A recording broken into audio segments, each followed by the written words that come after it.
जय हिंद साथियों। स्वागत है आपका हमारे यूट्यूब चैनल एसपी क्यूरियस पर।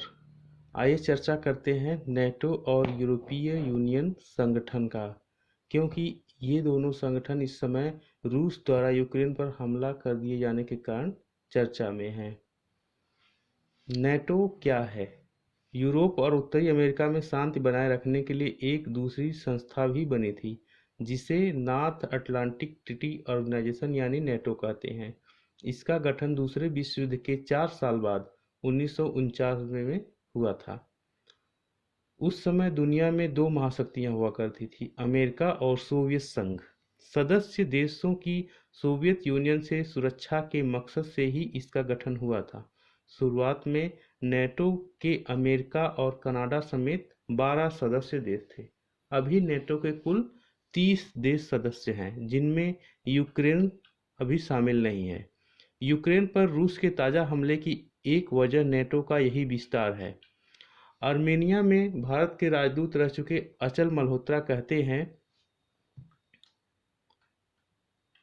पुतिन को लगता है कि नेटो का विस्तार और यूक्रेन को नेटो में शामिल करने की कोशिश रूस को घेरने के लिए ही हो रही है। रूस इस वजह से दोनों बातों को अपनी सुरक्षा के लिए खतरा मानता है। 1991 में सोवियत संघ के विघटन के बाद माना जा रहा था कि नेटो का कोई औचित्य नहीं रह गया है। सोवियत संघ टूटकर 15 छोटे छोटे देशों में बिखर गया था। ऐसे में रूस का दावा है कि नेटो ने उन्हें भरोसा दिलाया था कि वो अपना आगे विस्तार नहीं करेगा। इस भरोसे का कोई लिखित स्वरूप है या नहीं, इस पर लंबे समय से विवाद चल रहा है, लेकिन हकीकत यह है कि नेटो का विस्तार हाल तक जारी रहा। नेटो की वेबसाइट बताती है कि Romania, Bulgaria, Slovakia, Slovenia, Latvia, Estonia और लिथुआनिया 2004 में नेटो में शामिल हुए। क्रोएशिया और अल्बानिया नेटो में 2009 में शामिल हुए। 2008 में यूक्रेन और जॉर्जिया के नेटो में शामिल होने की बात थी, लेकिन ऐसा नहीं हो सका। इसका जिक्र करते हुए अचल मल्होत्रा कहते हैं, साल 1991 से 2000 के बीच रूस का नेतृत्व पुतिन के मुकाबले तुलनात्मक रूप से कमजोर था, इसलिए नेटो के विस्तार को वो रोक नहीं पाए। पुतिन के आने के बाद रूस थोड़ा मजबूत हुआ। 2008 में जब यूक्रेन और जॉर्जिया को नेटो में शामिल होने की बात चली तो पुतिन ने इसका सख्ती से विरोध किया। पहले रूस ने जॉर्जिया में सैन्य हस्तक्षेप किया और अब यूक्रेन पर हमला किया। वो आगे कहते हैं, नेटो इस वक्त भी जॉर्जिया के बचाव के लिए सामने नहीं आया था, जबकि जॉर्जिया के संबंध सदस्य देशों से काफ़ी अच्छे थे। इस बार भी नेटो अपने सैनिकों को यूक्रेन भेजने का इरादा नहीं रखता, ये बात साफ कर दी गई है। दरअसल नेटो के सैनिक अभी तभी तक इस तरह के युद्ध में जाते हैं जब जंग में उसके सदस्य देश शामिल हों। ये भी सच है कि नेटो ने यूक्रेन के सैन्य शक्ति बढ़ाने की दिशा में काफ़ी मदद की है। जानकार ये भी कह रहे हैं कि अगर नेटो ने रूस और यूक्रेन की जंग में यूक्रेन का साथ दिया तो मामला ज़्यादा बिगड़ सकता है। हालात तीसरे विश्व युद्ध जैसे पहुंच सकते हैं। नेटो सदस्य देशों की एक बैठक भी आज प्रस्तावित है। नेटो ने अपने पूर्वी छोर पर 100 लड़ाकू विमानों को अलर्ट पर रखा है। यूरोपीय संघ। आइए अब यूरोपीय संघ के बारे में जानते हैं।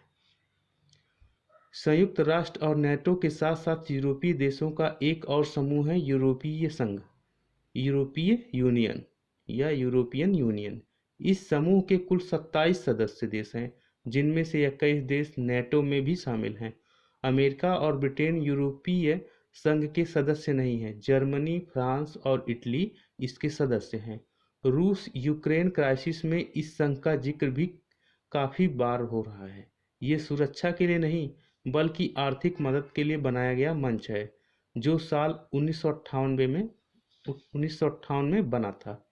यूक्रेन पर हमले के बाद यूरोपीय संघ की तरफ से रूस पर काफ़ी बड़े प्रतिबंध लगाए गए हैं। इनमें वित्तीय सेक्टर, ऊर्जा, परिवहन और रूस के शासन से जुड़े अभिजात्य वर्ग के वीजा पर भी प्रतिबंध लगाने की बात है। माना जा रहा है कि प्रतिबंधों के कारण रूस की तेल रिफाइनरी के लिए तकनीक और एयरक्राफ्ट के लिए स्पेयर पार्ट्स की खरीद संभव हो जाएगी। और रूस आर्थिक रूप से दुनिया के दूसरे देशों से कट सकता है।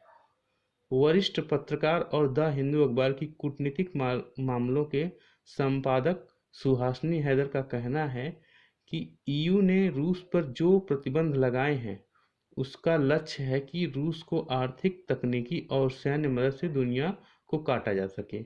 लेकिन सुहासिनी जी का मानना है कि इन प्रतिबंधों से यूक्रेन समस्या का कोई समाधान नहीं हो सकता। रूस को भले ही इससे यूरोपीय संघ कमजोर करने में सफल हो जाए, लेकिन यूक्रेन में जो क्राइसिस चल रहा है, इन प्रतिबंधों के साथ उसे रोका नहीं जा सकता।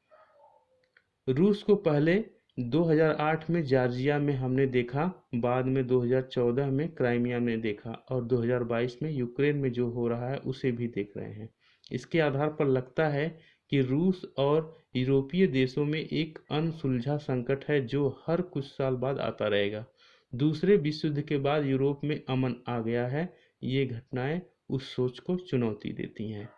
तो ये था हमारा आज का यूरोपीय यूनियन एंड नेटो पर संगठनों के बारे में चर्चा। धन्यवाद।